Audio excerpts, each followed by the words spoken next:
Thank you very much, Chairperson. It was hardly surprising today that the ANC speakers list only came out a few moments before we came into the House.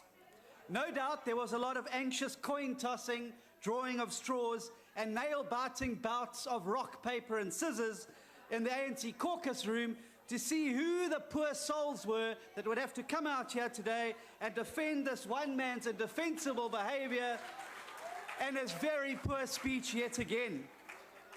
But we did get some people out here, the B team admittedly. But we started, of course, with Rob Davies, the minister. More excuses, more hand-wringing, more apologies. It's not our fault. We're buffeted by outside forces.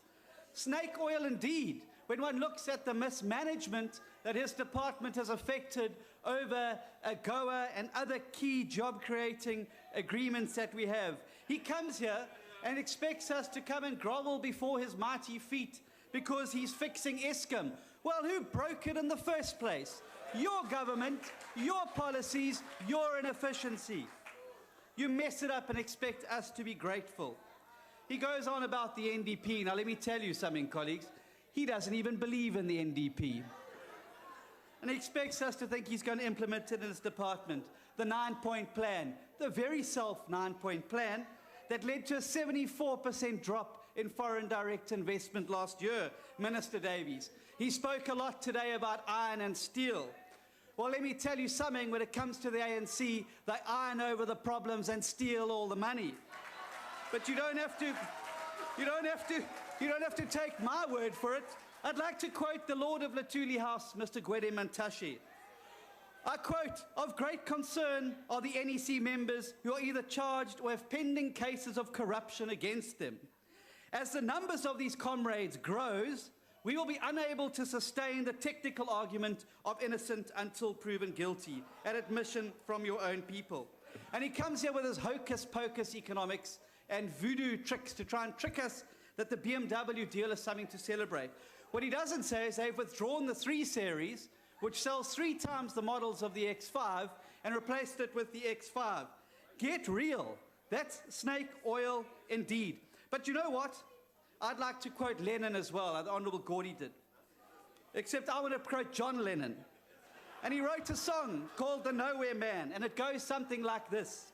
He's a real nowhere man, sitting in his nowhere land, making all his nowhere plans for nobody. Isn't that Minister Davies? We then had the Premier of the Eastern Cape. I see he's done a hit and run. Weakest province. How low can the bar go that this is the best that you can bring to the House today?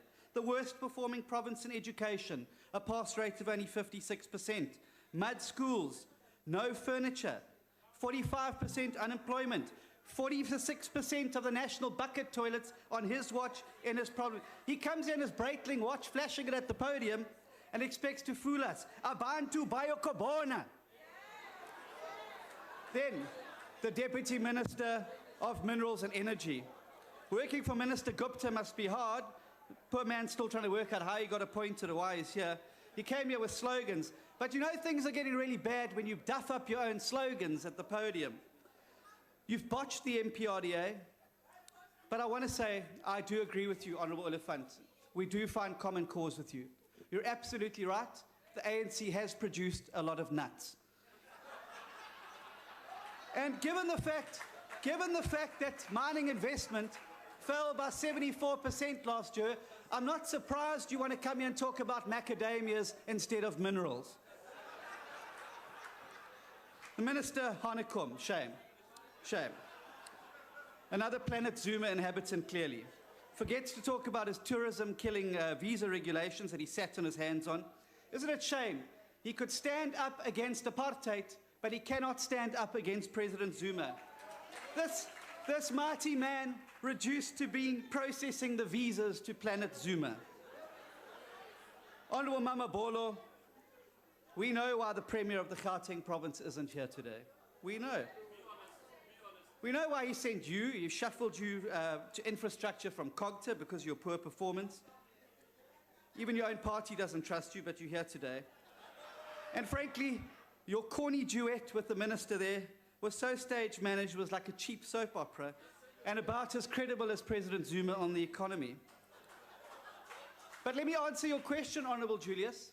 The reason the Premier of Gauteng province is not here today is because he hates President Zuma.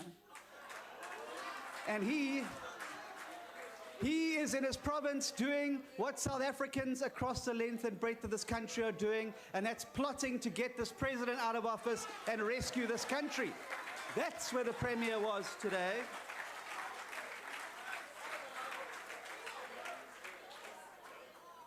Honourable Mtamunye, thank you very much.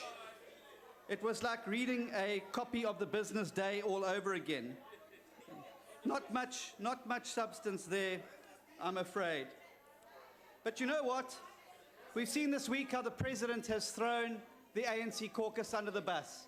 So instead of the struggle songs that we're going to hear going into the local government elections, I bet you they're taking lessons on the wheels on the bus. Go round and round, round and round, round and round. Because your own President threw the whole lot of you under the bus. We now know why you guys bought those very large buses that don't fit anywhere in Port Elizabeth. You needed something big enough, President, to throw your caucus under.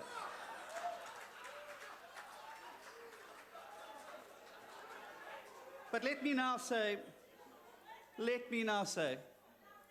there's a speaker who's going to come up here next. We know the venom and vitriol that's on its way to this podium. But let's talk about the first person in this parliament that got thrown under the bus by President Zuma in his defense of Nkandla. Anyone know who it was? It was our former Speaker, Max Sisulu, an honourable man, a deeply honourable man, who has the respect of everybody in this house. And he made the cardinal error.